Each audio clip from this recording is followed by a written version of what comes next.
हजार बार तुझ पे आए मदीना वाले मैं फिदा होता कि बस चलता तुमर कर भी न तुझसे मैं जुदा होता। चमकता रहे तेरे रोज़ा की मंजर, सलामत रहे तेरे रोज़ा की जाली। हमें भी आता हो वो शौक़े अबू ज़र, हमें भी आता हो वो शौक़े अबू ज़र, हमें भी आता हो रूहे बिलाली। उम्मीदों लाखों है लेकिन बड़ी उम्मीद ये है कि सगाने मदीना में मेरा नाम शुमार होता। मुझे को फवालू मुसाफिर न समझो, मैं आया नहीं हो मुझे बुलाया गया हो। सुब्हानक ला इल्म लना इल्ला मा अल्लमतना इन्नका अंतल अलीमुल हकीम। रब्बि ज़िदनी इल्मा रब्बि इश्रह ली सदरी व यस्सिर ली अमरी वहलुल उक़दतम मिन लिसानी यफ़क़हू क़ौली। रब्बि यस्सिर वला तुअस्सिर वतम्मिम अलैना बिल खैर। মহান রব্বুল আলামিনের দরবারে লক্ষ কোটি শুকরিয়া জ্ঞাপন করছি, যিনি আমাদেরকে সপ্তাহের শ্রেষ্ঠ দিন জুমার দিন সলাতুল জুমা আদায়ের লক্ষ্যে মসজিদে সমবেত হওয়ার তৌফিক দান করেছেন। আলহামদুলিল্লাহ। কোরআনে কারিমের দুই জায়গা থেকে দুটো আয়াত বিষয়ের সাথে মিল রেখে জনাব মুহাম্মদুর রাসূলুল্লাহ সাল্লাল্লাহু আলাইহি ওয়াসাল্লামের বহু হাদিস থেকে একটি হাদিস আপনাদের সম্মুখে পাঠ করেছি। আয়াত এবং আয়াতদ্বয় এবং হাদিসকে সামনে রেখে নির্দিষ্ট বিষয়ের উপরে কিছু কথা বলার ইচ্ছা করব। আমার তাওফিক ইল্লা বিল্লাহ। আজ আমার আলোচ্য বিষয় মানসিক প্রশান্তি লাভের উপায়। মানসিক প্রশান্তি লাভের উপায়। আল্লাহ রব্বুল আলামিন আমাদেরকে সৃষ্টি করেছেন, তিনি আমাদের ভিতরে একটি অদৃশ্য আত্মা ও মন দিয়েছেন। আর এই আত্মা ও মন মাঝে মাঝে এই আত্মা ও মনের মাঝে নানা সময় নানা ধরনের জিনিস বিরাজ করে। কখনো আমাদের আত্মা ও মন আনন্দ অনুভব করে, আবার কখনো দেখা যায় কষ্ট সংকীর্ণ, মনে এই পরিমাণ পেরেশান মাঝে মাঝে উদয় হয় যে কাউকে ভাষায় প্রকাশ করে বোঝানো সম্ভব হয় না। যে অদৃশ্য আত্মা আর মন আমাদেরকে আল্লাহ পাক দিয়েছেন, এই মন এক একবার এক এক ধরন ধারণ করে, এক একবার এক এক ভাব সে ধারণ করে। কখনো মনে শান্তি, কখনো অশান্তি, কখনো আনন্দ, কখনো দুঃখ বেদনা সংকীর্ণতা কষ্ট ইত্যাদি।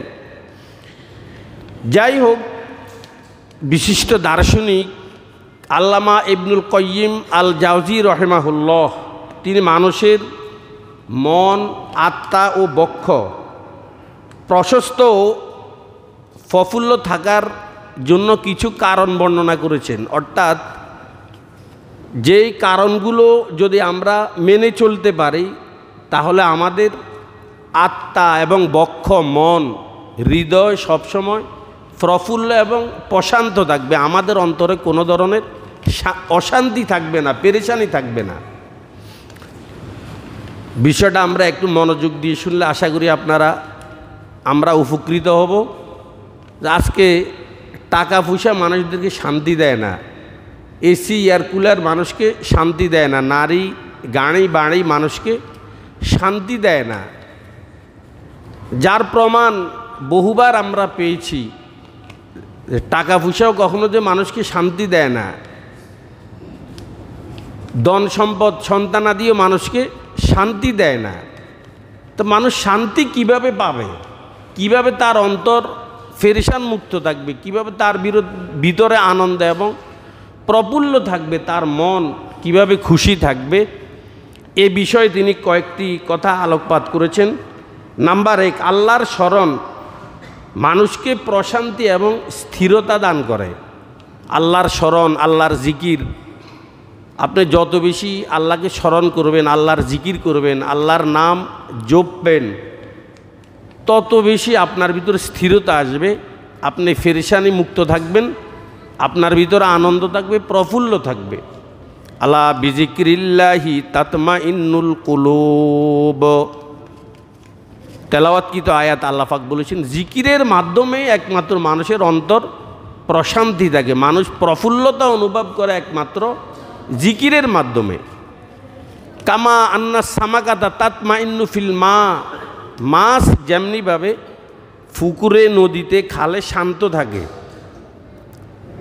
ঠিক জিকিরের মাধ্যমে মানুষের অন্তরটাও শান্ত থাকে।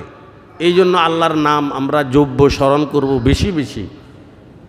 ইয়া আইয়ুহাল্লাযীনা আমানু যকুরুল্লাহা যিকরান কাসীরা, আল্লাহ পাক বলেছেন তোমরা অধিক পরিমাণে হে ঈমানদারগণ আমাকে স্মরণ করো। ওয়াসাব্বিহুহু বুকরাতাও ওয়া আসীলা, এবং সকাল সন্ধ্যা তাসবিহ পড়ো। দেখেন আমাদের বুজুর্গানের দিন যে আমাদেরকে সকাল সন্ধ্যা 6 তাসবিহের একটি সবক দিয়ে থাকেন, এটা কোনো আন্দাজি নয়, এটা আসলে কোরআনের এই আয়াতের আলোকেই আল্লাহ পাক বলেছেন ওয়াসাব্বিহুহু বুকরাতাও ওয়া আসীলা, সকাল সন্ধ্যা তোমরা আল্লাহর তাসবিহ পাঠ করো। বিভিন্ন সময়ে আমি এখানে আলোচনা করেছি, 6 তাসবিহের আলোচনা আমরা করেছি। আমরা সকলে এই 6 তাসবিহের উপর আমল করার চেষ্টা করি। অনেক বড় ফজিলত, সকালে 6 তাসবিহ, বিকালে 6 তাসবিহ, একবার 100 বার সুবহানাল্লাহ, 100 বার আলহামদুলিল্লাহ, 100 বার আল্লাহু আকবার, 100 বার লা ইলাহা ইল্লাল্লাহ, 100 বার ইস্তিগফার আস্তাগফিরুল্লাহ, আর 100 বার দুরূদ শরীফ, একবার সংক্ষিপ্ত দুরূদ সাল্লাল্লাহু আলাইহি ওয়াসাল্লাম। কথাটা আপনারা বুঝতে পেরেছেন? 6 তাসবিহটা কি? 100 বার সুবহানাল্লাহ, 100 বার আলহামদুলিল্লাহ, 100 বার আল্লাহু আকবার, 100 বার লা ইলাহা ইল্লাল্লাহ, 100 বার ইস্তিগফার পড়বেন, আর 100 বার দুরূদ পড়বেন। এটাকে 6 তাসবিহ বলা হয়, 600 বার। তো সকালে 600 বার, বিকালে 600 বার আমরা এই তাসবিহটা পড়ার চেষ্টা করব। পড়বেন যে খুব মনোযোগের সাথে। সুবহান আল্লাহ যখন বলবেন, আল্লাহকে হাজির নাজির জেনে, মানে মনে করবেন যে আল্লাহ আমার সামনে আছে। আপনি আল্লাহকে বলছেন সুবহান আল্লাহ, আল্লাহ তুমি পাক, আল্লাহকে হাজির নাজির জেনে একবার সামনে নিয়ে আসবেন যে আল্লাহ যেন আমার সামনে আছে, আমি আল্লাহকেই বলছি সুবহান আল্লাহ, আল্লাহ তুমি পাক। যখনই সুবহান আল্লাহ বলবেন, মনে মনে বলবেন আল্লাহ তুমি পাক, সুবহান আল্লাহ, মনে মনে কি বলবেন? আল্লাহ তুমি পাক। তা আল্লাহ পাক বলেন বান্দা আমি তুমি বললেও পাক, না বললেও পাক, আর তুমি আমাকে পবিত্র করার ক্ষমতা রাখো না। তুমি আমাকে পাক বলে স্বীকৃতি দিয়েছ, তবে আমাকে পবিত্র করার ক্ষমতা তুমি রাখো না। তা আমাকে পাক বলেছ, আমি আল্লাহ তোমাকে পবিত্র বানিয়ে দিলাম। তুমিও আমাকে ফাঁক বলেছ, তুমি তো আমাকে ফাঁক করতে পারো না, তবে আমি আল্লাহ তোমাকে শুধু ফাঁক বলি নাই, তোমাকে পবিত্র বানিয়েই দিব। আলহামদুলিল্লাহ যখন বলবেন, ঠিক মনে মনে কল্পনা করবেন আল্লাহকে হাজির নাজির জেনে, আলহামদুলিল্লাহ সমস্ত প্রশংসা তোমার, আলহামদুলিল্লাহ সমস্ত প্রশংসা তোমার। আলহামদুলিল্লাহ মুখ উচ্চারণ করবেন, আর সমস্ত প্রশংসা তোমার এটা মনে মনে কল্পনা করবেন। আলহামদুলিল্লাহ কি কল্পনা করবেন?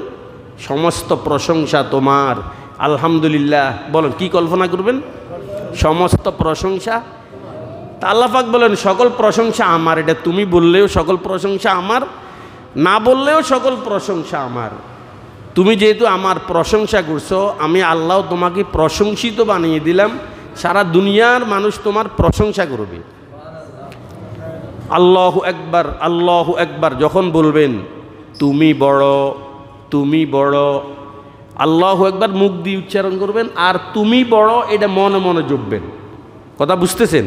আল্লাহু আকবার, তুমি বড়, আল্লাহু আকবার, তুমি বড়, আল্লাহু আকবার, তুমি বড়। সুবহানাল্লাহ বলার সময় তুমি ফাক, আলহামদুলিল্লাহ সকল প্রশংসা তোমার, আল্লাহু আকবার, তুমি বড়। আল্লাহ পাক বলেন আমি তো এমনিই বড়, তুই না বললেও বড়, বললেও আমি কি, তা আমি আল্লাহ তোমাকে বড় বানিয়ে দিলাম। আমরা এই তাসবিহটা জপব, লা ইলাহা ইল্লাল্লাহ, ইস্তেগফার 100 বার, দুরূদ শরীফ 100 বার। কেন এই জিকির কেন করবেন? কারণ জিকিরের মাধ্যমেই মানুষের ভিতরে স্থিরতা আসে, মানুষ পেরেশানি মুক্ত থাকে। সকল মানুষ আজকে যে কোনো একটা টেনশানে, কেউ একাধিক টেনশানে ভুগতেছে, ঘুম নাই, কত ধরনের এয়ার কন্ডিশন পাওয়ারফুল, কত ব্র্যান্ডের এয়ার কন্ডিশন আমার রুমে চলছে, কিন্তু সারা রাত আমি এ পাশ ও পাশ করলাম, বাস এভাবে কেটে দিলাম, আমার ঘুম হয় না। আপনি জিকির করুন, আল্লাহর আয়াত কখনো মিথ্যা হতে পারে না। আল্লাহ পাকে বলেছেন জিকিরের মাধ্যমে মানুষের অন্তরে প্রশান্তি অর্জিত হয়। আলা বিজিক্রিল্লাহি তাতমাইন্নুল কুলুব। ইউরোপ আমেরিকাতে টাকার কোনো অভাব আছে? কিসের অভাব বলেন? কোনো আবিষ্কারের অভাব আছে তাদের? কিন্তু ওদের ভিতর অশান্তি, অশান্তির গোডাউন আর কারখানা। হুজুর আপনি গিয়েছেন আমেরিকাতে, আপনি জানেন এরা অশান্তিতে না শান্তিতে আছে? না, আমি যাই নাই, তবে যারা গিয়েছে তারা ওদেরকে খুব বিচক্ষণতার সাথে জরিপ করে তার ফলাফল আমাদেরকে জানিয়ে দিয়েছেন যে বর্তমান ইউরোপ আমেরিকার কী অবস্থা। আল্লামা ডক্টর ইকবাল তিনি ইউরোপ আমেরিকাতে পড়ালেখা করেছেন, তাদেরকে বিচক্ষণতার সাথে জরিপ করে তার ফলাফলটুকু আমাদেরকে শুনিয়ে দিয়েছেন। ইয়ে আইসে ফারা ওয়া ইয়ে হুকুমত ইয়ে তিজারত দিল সিনা এ বেনূর মে মাহরুম তাসাল্লি तारीख है अपरंग में शीनों की दो वैसे ये वादी ये एमन नहीं शायान तजल्ली ये वादी ये एमन नहीं शायान तजल्ली। ওদের মিশনারির ধোঁয়ায় আমেরিকার আকাশ কালো হয়ে আছে, এত মিশনারি তারা আবিষ্কার করেছে, তথাপি ওদের অন্তর শান্তিমুক্ত, শান্তি নেই। কেন? তাদের ভিতরে আল্লাহর জিকির নেই, আল্লাহর স্মরণ নেই। ভাই, মানুষ সবচেয়ে বেশি সময় নষ্ট করে কোথায়? গাড়িতে বসে। একদিন আমি এখানে আলোচনা করেছি, আপনি ঢাকায় যাবেন, 3 ঘন্টা 4 ঘন্টা গাড়িতে বসে থাকেন, এসি গাড়ি বা নন এসি গাড়িতে আপনি বসে আছেন, ঢাকা যাবেন। এখন তো আর আপনার সাংসারিক কোনো কাজও নেই, বেচা বিক্রির কোনো কাজও নেই। এই সময়টুকু আমরা বিভিন্নভাবে নষ্ট করার চেষ্টা করি। যদি আমার হাতে টাচ কোনো মোবাইল থাকে, আমার যুবক ভাইরা টাচ মোবাইল নিয়ে আমি সময় কাটানোর চেষ্টা করি। খবরদার, এই সময়টুকু আমার সাংসারিক কোনো কাজ নেই। কত মানুষ এভাবে গাড়িতে উঠে নিজের প্রাণ হারিয়েছে, আকস্মিক মৃত্যুবরণ করেছে। আমারও তো মৃত্যু এই গাড়িতে হতে পারে, এই জন্য আমি গাড়িতে কখনো আল্লাহর কোনো নাফরমানি করব না। আমার মুখ চালু থাকুক, আওয়াজের দরকার নেই।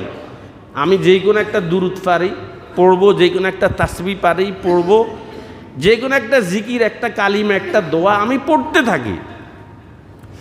আরবের বিভিন্ন অফিস আদালতের ওয়ালে, গেটে, প্রধান পকেটের অগ্রভাগে মোটা অক্ষরে লেখা আছে দাকাওয়াইকুল ইন্তেজার ইমলা আহা বিল ইস্তিগফার, যে অপেক্ষার সময়গুলোকে তোমরা ইস্তিগফার দ্বারা পূর্ণ করো।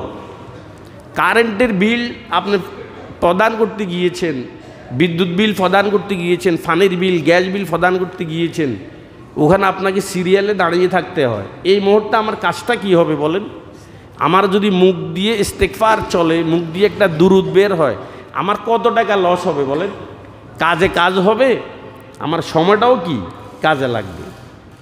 দনে জনে প্রাসাদ লনে শান্তি কোথাও পাবে না, দরার বুকে জিকির হলো শান্তি সুখের ঠিকানা।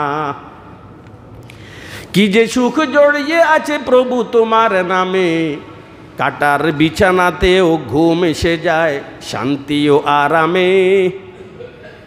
সুখে সন্তাপে জীবনের বহু ভাগে অসহায় আমি, সুখে সন্তাপে জীবনের বহু ভাগে অসহায় আমি, ভুলিনি তোমায় ভুলবো না প্রভু হে অন্তর্যামী। हरदम में है तू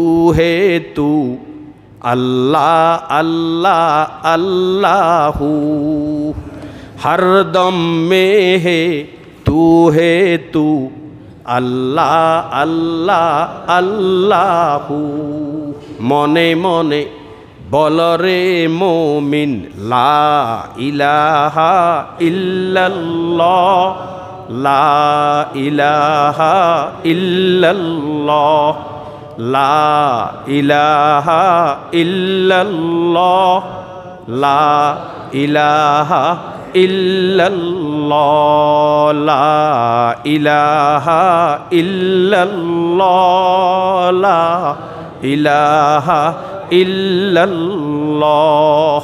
भाइयों, प्रशांति प्रफुल्लता अर्जन करार एक नम्बर आमल आल्लामा इब्नुल काय्यिम आल जाওযী रहिमाहुल्लाह बोलेছেন আল্লাহর স্মরণ আল্লাহর জিকির। আমরা সব সময় আমাদের সময়গুলোকে জিকিরের মাধ্যমে ঈমানদার কখনো বেকার বসে থাকতে পারে না। আপনার প্রতিটি সময়ের প্রতিটি সেকেন্ডের হিসাব আপনাকে দিতে হবে পরকালে। আল্লাহ, এই জন্য আমরা আমাদের মুখ চালু রাখার চেষ্টা করব। আমার ওস্তাদ ঢাকার মুফতি দেলাওয়ার দামাত বরকাতুহুম, উনাকে উনার এক বক্তা একটি কাঁথা নকশি কাঁথা দিয়েছেন, অনেক ধরনের ফুল ওই কাঁথাতে এঁকেছে ওনার ওয়াইফ, ওনার স্ত্রী। এই কাঁথাটুকু দিয়ে বলছেন, হুজুর এই কাঁথাটা আপনিই ব্যবহার করবেন, অন্য কাউকে দিবেন না। জিজ্ঞেস করলেন কেন? কয়, হুজুর এই নকশি কাঁথাটা তৈরি করতে আমার স্ত্রী যতটা ফোঁড়, যতবার সুই ঢুকেছে ভিতরে, যতটা ফোঁড় দিয়েছে, প্রত্যেক ফোঁড়ে একবার আমার স্ত্রী আল্লাহকে ডেকেছে।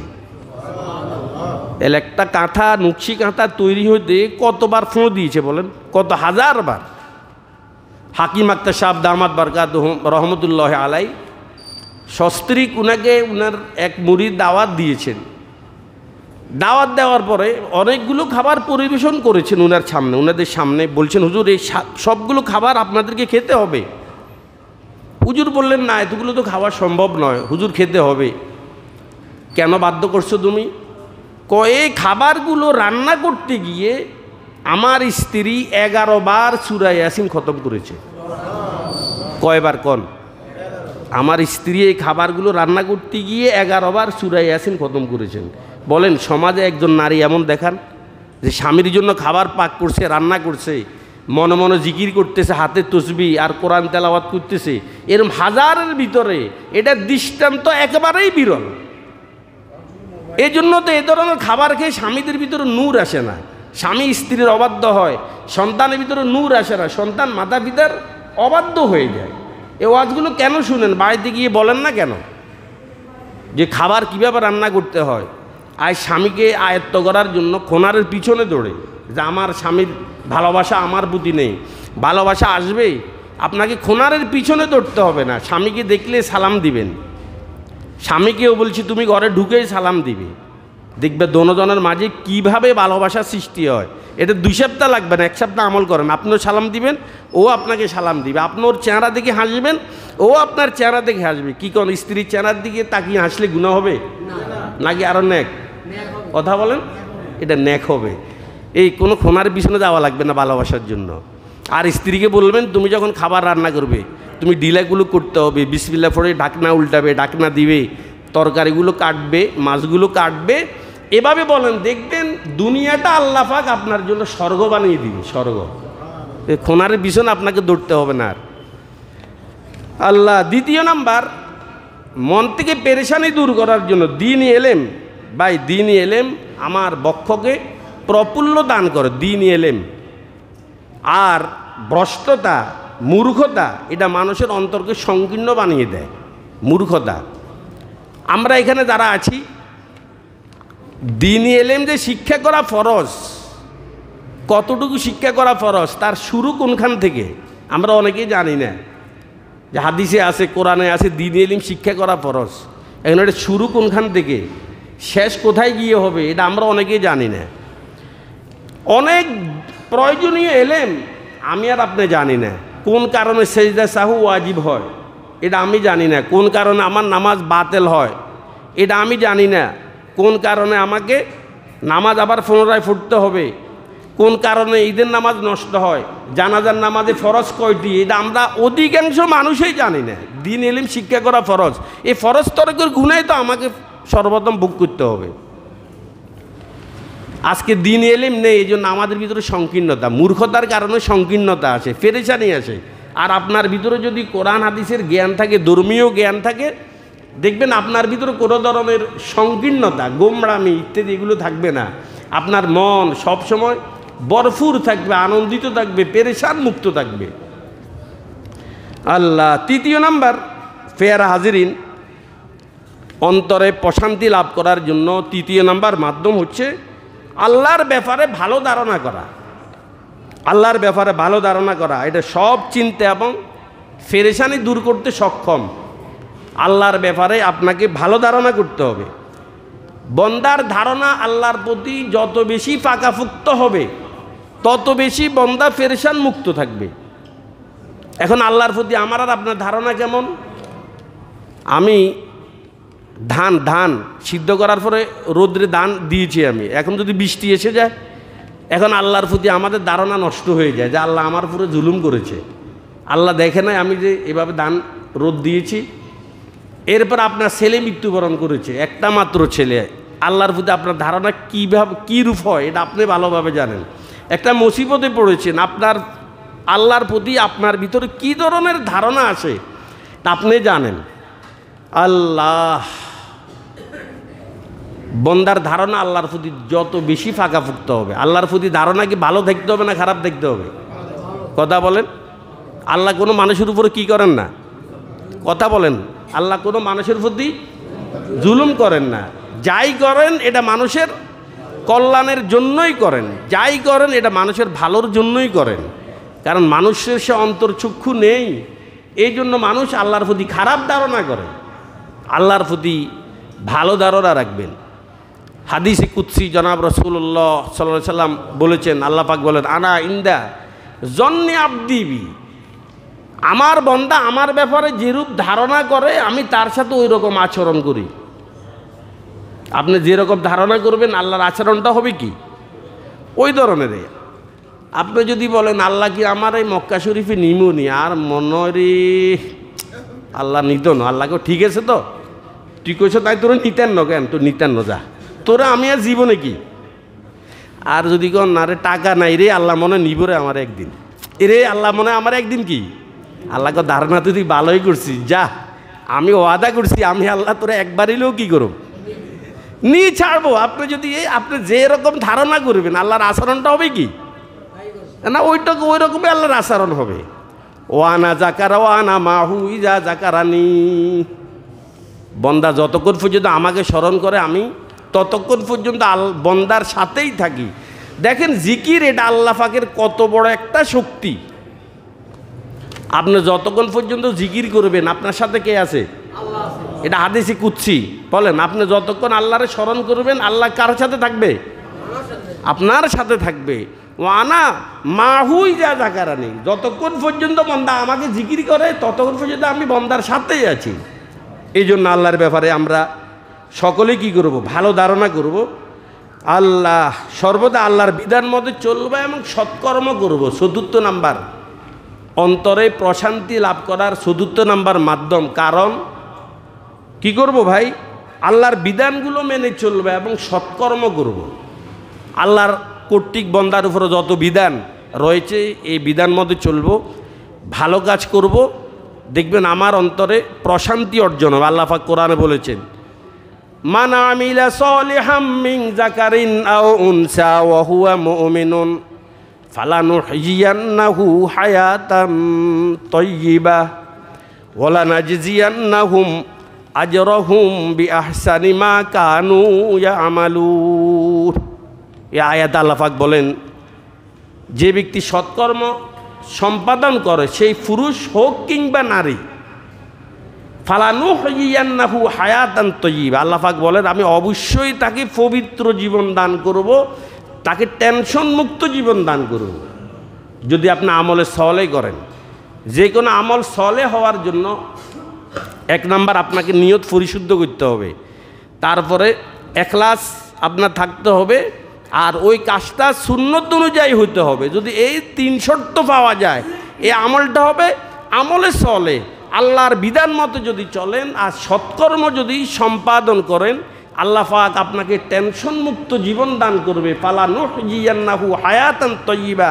এখন নামাজ পড়ি না, রোজা রাখি না, সুদ খাই, হারাম খাই, আর যদি আমি শান্তিতে থাকতে চাই, এটা কোশ্চিন কালেও হবে না।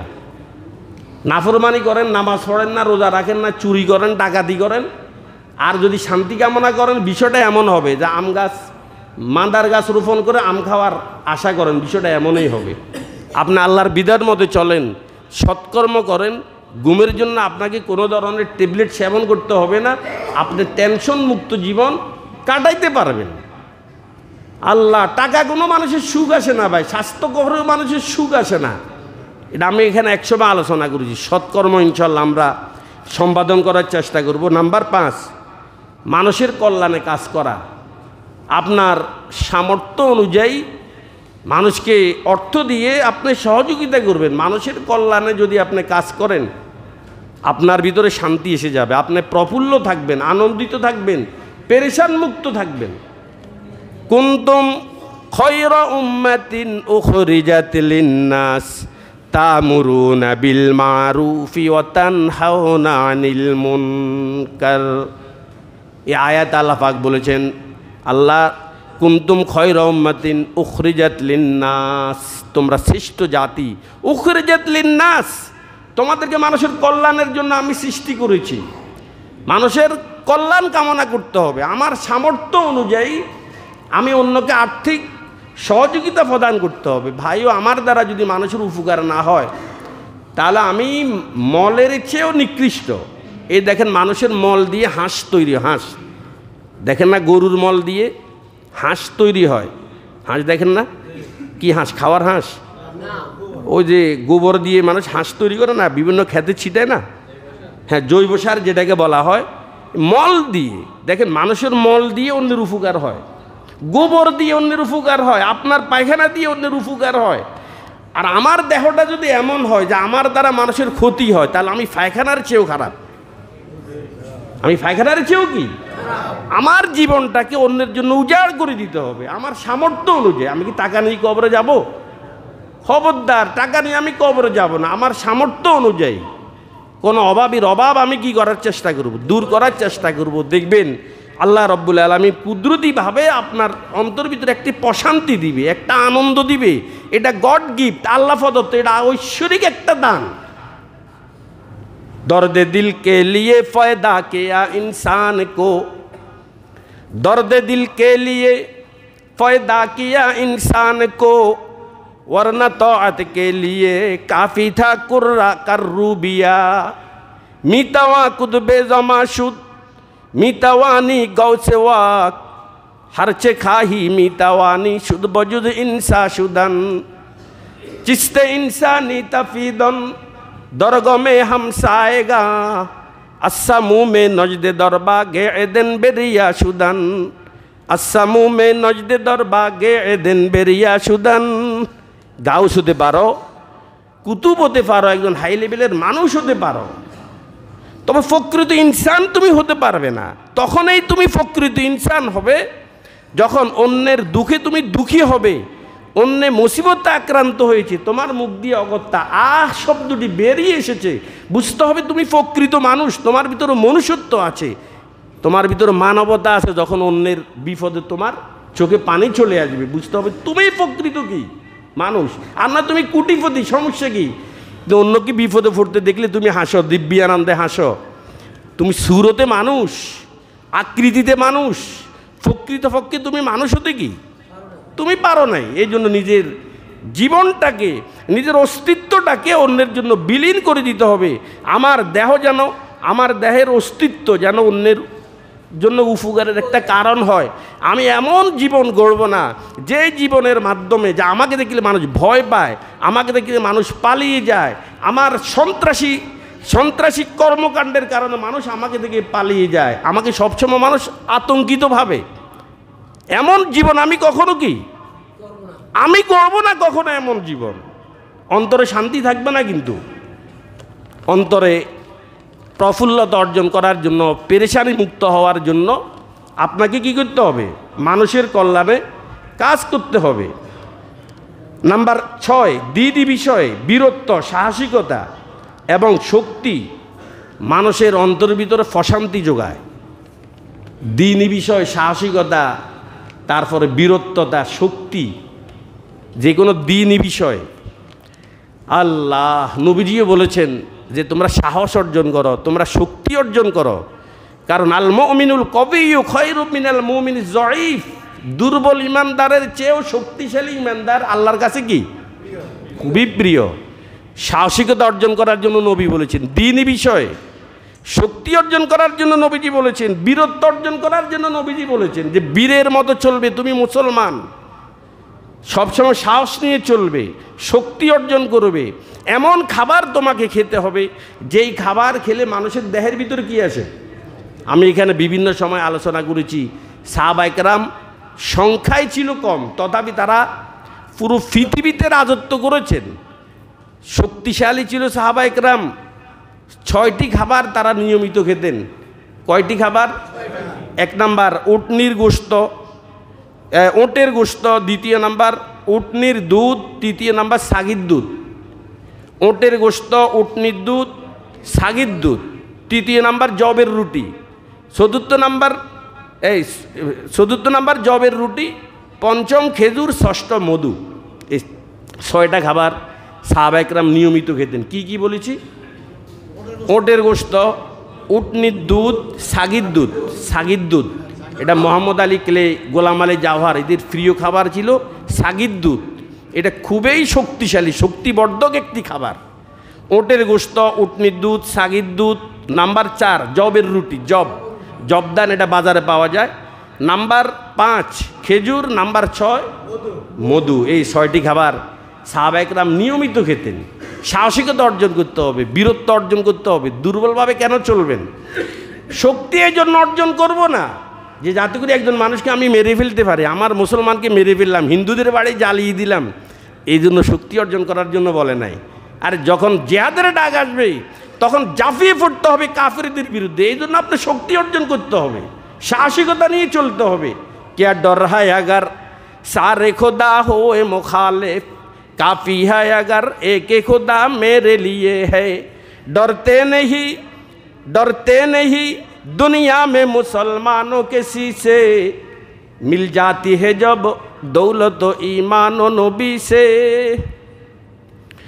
सारे दुनिया हो मुखालिफ फिर ना कुछ नुकसान है, डर नहीं है गम नहीं है जब खुदा रहमानो है। শক্তি, সামর্থ্য, শক্তি অর্জন করা, তারপরে সাহসিকতা, বীরত্বতা অর্জন করলে মানুষের অন্তরে প্রশান্তি আসে। এই জন্য নবীজি আমাদেরকে দোয়াও শিক্ষা দিয়েছেন, সকাল সন্ধ্যা এ দোয়াটা পড়বে, আল্লাহুম্মা ইন্নী আউযু বিকা মিনাল হাম্মি ওয়াল হাজান ওয়া আউযু বিকা মিনাল আজজি ওয়াল কাসাল ওয়া আউযু বিকা মিনাল বুখলি ওয়াল জুবনি ওয়া আউযু বিকা মিন গলাবাতিদ দাইন ওয়া করির রিজাল। আল্লাহ পেরেশানি মুক্ত করুন, দুর্বলতা দূর করুন, ভিতরে সাহসিকতার দিন। এই অর্থগুলাই এই দোয়াটার ভিতরে রয়েছে। সকাল সন্ধ্যে নবীজি এই দোয়া পড়ার জন্য আমাদের সকলকে বলেছেন। নাম্বার 5 অহেতুক জিনিস বর্জন করা।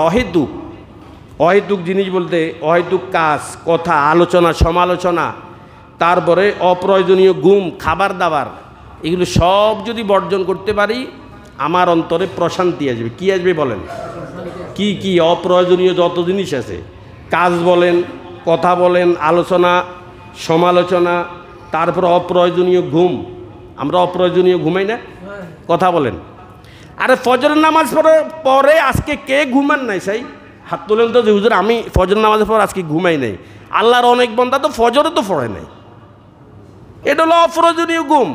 কারণ দিন শেষ হয়ে যাবে, রাত্র শেষ হয়ে যাবে, ফজর আযান দেওয়ার সাথে সাথে রাত্র শেষ, মুসলমানের কর্ম শুরু হয়ে যাবে। ফজর পরে আবার কিসের ঘুম? আমি যে প্রায় সময় বলি 3 কারণে মানুষের অভাব আছে। ক কারণে? আবার বলেন ক কারণে? 1 নাম্বার মিথ্যা কথা বললে মানুষের দুর্গতি আসে, মানুষের পতন আসে মিথ্যা কথা বললে। 2 নাম্বার রিজিককে যখন অপচয় করবেন, যে কাঁটা ফেলার সময় কাঁটার বডিতে 8-10টা ভাত আপনার ওই যে জুটার প্লেটে চলে যেতেছে। গরু যেমনিভাবে খানা খায়, প্লেটের চতুর্পাশে খুঁজলে অনেকগুলো ভাত পাওয়া যাবে। এই রিজিককে যখন অবহেলা করবেন, আপনার কপালের দুর্গতি আছে, আপনি অতি তাড়াতাড়ি অভাবী হবেন, গরিব হয়ে যাবেন। তৃতীয় নাম্বার, ফজরের পরে ঘুমাইলে মানুষের অভাব আসে, চেহারার নূর চলে যায়, ভিতরে কোনো ধরনের প্রফুল্লতা থাকে না, আনন্দ থাকে না, সারাদিন যেন বরকতহীন অবস্থায় তাকে কাটাইতে হয় ফজরের পরে। কিন্তু ম্যাক্সিমাম মানুষ আমরা কি করি সমাজে, ফজর নামাজের পরে ঘুমায় 8টা 9টা পর্যন্ত। কত গুরুত্বপূর্ণ একটা সময়, কিতাবে লেখা আছে সুবহে সাদেক থেকে সূর্য উদিত হওয়া পর্যন্ত এই সময়ের ভিতরে মানুষের সারাদিনের রিজিক বন্টন হয়। কখন? দিনের 12টা বাজে রিজিক বন্টন হয়। কখন? আরে সুবহে সাদেক উদিত হওয়ার পর থেকে নিয়ে সূর্য আলোকিত হওয়া পর্যন্ত এই সময়টার ভিতরে বন্দার রিজিক কি হয়? বন্টন হয়। আর ওই মূল্যবান সময়টা আমরা ঘুমে কাটাই। আল্লাহ, অপ্রয়োজনীয় ঘুম, আলোচনা সমালোচনা এখন ধুম চলছে। প্রত্যেকটা বাজার গরম, প্রত্যেকটা এলাকা গরম, প্রত্যেকটা চায়ের দোকান এখন আলোচনা সমালোচনায় ভরে আছে। ভাই, হায়াতটা কেন নষ্ট করতেছেন বলেন? আরে ক্ষমতাতে এসেছে তো কি হয়েছে? ক্ষমতাতে এসে যদি বিনয়িতা অবলম্বন করেন, নবীজি মক্কা বিজয়ের পরে নবীজি বিনয় হয়েছেন। কি হয়েছেন কোন? আবার বলেন, নবীজি মক্কা বিজয়ের পরে নবীজি উগ্রতা প্রদর্শন করেছেন না বিনয় হয়েছেন? ক্ষমতা হস্তগত হওয়ার পরে যদি মানুষ বিনয় হয় তখন মানুষের দাম বাড়ে। কি বাড়ে কোন? মানুষের। এই জন্য নবীজির দাম বেড়েছে। নবীজি ইচ্ছে করলে কি করতে না পারতো বলেন? খবরদার, তিলকাল আইয়ামু নুদাবিলুহা। ক্ষমতাতে এসেছি তাই বলে আমরা অন্য উপর আক্রমণ করব, অন্যের বাড়িঘর প্রতিষ্ঠান আমরা জ্বালিয়ে দিব, সংখ্যালঘুদের উপর আক্রমণ করব, এমন কাজ আমরা করব না। নবী যে আদর্শ রেখে দিয়েছেন, আমরা ওই আদর্শ মতো আমাদের জীবনটাকে কি করব? গড়ার চেষ্টা করব।